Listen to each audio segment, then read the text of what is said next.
અને આવા વડીલોના આશીર્વાદથી જ મારું આ કામ સફળ થાય છે અને કામ મારું આગળ વધે છે. આપણે શાસ્ત્રી પ્રહલાદભાઈ પી જોશી આપણે અહીંયા આ પડદો જોઈને પડદો લેવા આવ્યા છે. ક્યાંથી છેકથી આવ્યા છે? સમઠિયાળા ગામેથી આ પડદો લેવા આવ્યા છે. તો આપણે એ દાદાને પૂછે કે મારી આ ક્વોલિટી કેવી લાગી પડદાની?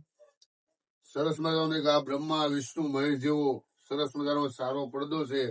અને ધાર્મિક વિધિની અંદર હવન, વાસ્તુ, નવસંડી, પ્રાણ પ્રતિષ્ઠા દરેક ધર્મ કાર્યની અંદર સારી વસ્તુ વપરાયેલી છે. તો અવશ્ય આ દુકાનની મુલાકાત લેજો. અને સરસ મજાનું આમનું કામ છે અને સરસ મજાનું કામ કરી આપે છે. એ બદલ હું આ બેનનો ખૂબ ખૂબ આભાર માનું છું.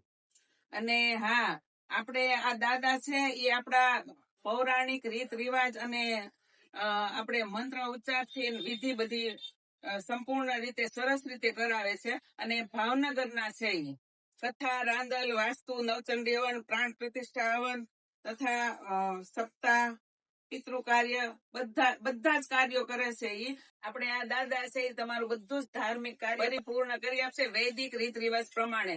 અને સમઠિયાળા ગામના છે આ દાદા, હાલ સુરતમાં છે. તમારે કોઈ પણ સિટીમાં કામ કરાવવું છે તો એ દાદા અવશ્ય આવશે. અને આવા વડીલોના આશીર્વાદથી જ મારું આ કામ સફળ થાય છે અને કામ મારું આગળ વધે છે. તો દાદા આશીર્વાદ આપતા જાજો અમને. ભગવાન તમને ધંધાની અંદર સારી બરકત આપે અને ધનવાન બનાવે, પુત્રવાન બનાવે, સારું આરોગ્ય બને. અને આવું નવું બેન તમે અમારું કામ કરતા રહેજો.